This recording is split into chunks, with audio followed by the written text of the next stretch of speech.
मेरी शादी मेरे पिताजी ने बहुत दूर दूसरे राज्य में की थी। जब मुझे पता चला कि बाबूजी मेरी शादी इतनी दूर कर रहे हैं, तो मुझे बहुत बुरा लगा। मगर बाबूजी की मजबूरी थी, क्योंकि लड़के वाले दहेज में एक भी रुपया नहीं ले रहे थे और बाबूजी की इतनी हस्ती नहीं थी कि वो दान दहेज दे सके, क्योंकि आज के ज़माने में हर कोई दहेज के पीछे भागता है। मैं इस बात से खुश थी कि चलो ठीक है, मेरे बाबूजी पर कोई बोझ नहीं होगा और मेरी शादी सूरज से करा दी गई। मैं नई नई ससुराल में पहुंची। वहां के रीति रिवाज और भाषा थोड़ी अलग थी। मैंने सोचा धीरे धीरे सब सीख लूंगी। थोड़े दिन तक तो सब सही चलता रहा, मगर फिर मुझसे कोई सीधे मुंह बात नहीं करता था। ना जाने क्यों वहाँ किसी में आपस में प्यार नहीं था और ना ही सम्मान, और ना कोई किसी से ज्यादा बोलता था। मुझसे तो सब अपना काम निकलवाते थे और चलते बनते थे। बड़े शहर के लोग ऐसे होंगे, सोचा भी नहीं था। एक अजीब सी घुटन और दिल बेचैन था। और फिर कोरोना काल भी आया। उसमें सासू माँ ने मेरे काम वाली हटा दी। सारा सारा दिन काम करके मैं थक जाती थी और फिर जाकर बिस्तर पर सो जाया करती थी। तभी सूरज आते थे। दिन भर तो वो मुझसे सीधी मुंह बात भी नहीं करते थे। सारा प्यार उनका रात में उमड़ता था और फिर अपना काम करके वो सो जाते थे। जब मैं सुबह को उनसे बात करना चाहती थी, तो वो इधर उधर हो जाया करते थे। बस ऐसा लगता था कि मैं उस घर में सिर्फ और सिर्फ नौकरानी की हैसियत रखती हूँ। एक बार मैंने हिम्मत करके सासू माँ से पूछा कि घर में इतने सब लोग हैं और सारे काम मैं अकेली करती हूँ। मम्मी, मैं दिन भर काम करके थक जाती हूँ, या तो अब काम वाली रखवा दीजिए या मेरा कोई हाथ बटाए।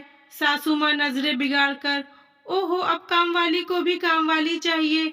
रश्मि, जरा इधर आओ। उन्होंने अपनी छोटी बेटी को बुलाया और हंसकर कहने लगी कि तुमने कभी काम वाली के लिए काम वाली लगते हुए देखी है? रश्मि भी जोर जोर से हंसने लगी। और फिर देवर जी, ससुर सब हंस रहे थे। मैंने सूरज जी की तरफ देखा। वो नजरें झुकाए खड़े थे।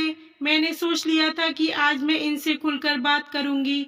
जब वो रात को कमरे में आए, मैंने कहा कि ये सब क्या है? आखिर ऐसे किसी की मजाक बना सकते हैं? तुम लोग इंसान हो या खामोश मेरे परिवार के खिलाफ बोलने की हिम्मत मत करना। और हाँ, जैसे मेरी माँ कहती है वैसे ही करना। मैं चली जाऊंगी यहाँ से। सूरज ने कहा कि इतना आसान नहीं है। अगर तुम सच में जाना चाहती हो तो अपने पापा को चुपचाप बुला लो और यहाँ से हमेशा के लिए चली जाओ। मुझे बहुत अजीब लगा। मैंने पूछा, आखिर ऐसा क्या है?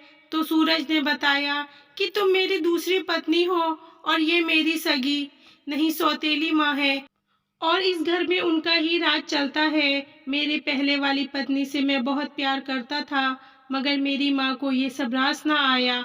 वो उससे नौकरानी जैसा बर्ताव करती थी और मुझसे कह रखा था कि मैं उससे बात ना करूं।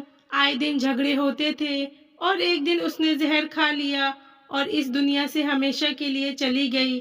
मैं तुमसे बहुत प्यार करता हूँ और नहीं चाहता कि तुम्हारा भी वैसा हाल हो, इसलिए तुम्हारे आगे हाथ जोड़ता हूँ, यहाँ से चली जाओ। ये कहकर सूरज जी ने मुझे गले से लगा लिया। मेरे बाबूजी गरीब जरूर थे, मगर वो मुझे बहुत प्यार करते थे। मैंने उन्हें फ़ोन किया, सब कुछ बताया। मैंने फ़ोन सूरज जी से लिया था क्योंकि मेरे पास फ़ोन नहीं था। अब जैसे ही बाबूजी आए, उन्होंने मुझे आवाज़ लगाई। पीछे से सासू माँ और सब आ गए। मैंने कहा कि बाबूजी के साथ हमेशा के लिए जा रही हूँ। बाबूजी बोले कि अगर हमें रोकने की कोशिश की तो अगली मुलाकात पुलिस के साथ थाने में होगी। मैं और मेरे बाबूजी डरने वालों में से नहीं थे। मैंने सूरज जी से कहा, चाहे तो आप भी चल सकते हैं, प्यार करते हैं तो निभाना भी सीखिए। और सूरज जी भी मेरे साथ आ गए। आज मैं और सूरज जी अपनी जिंदगी में बहुत खुश हैं।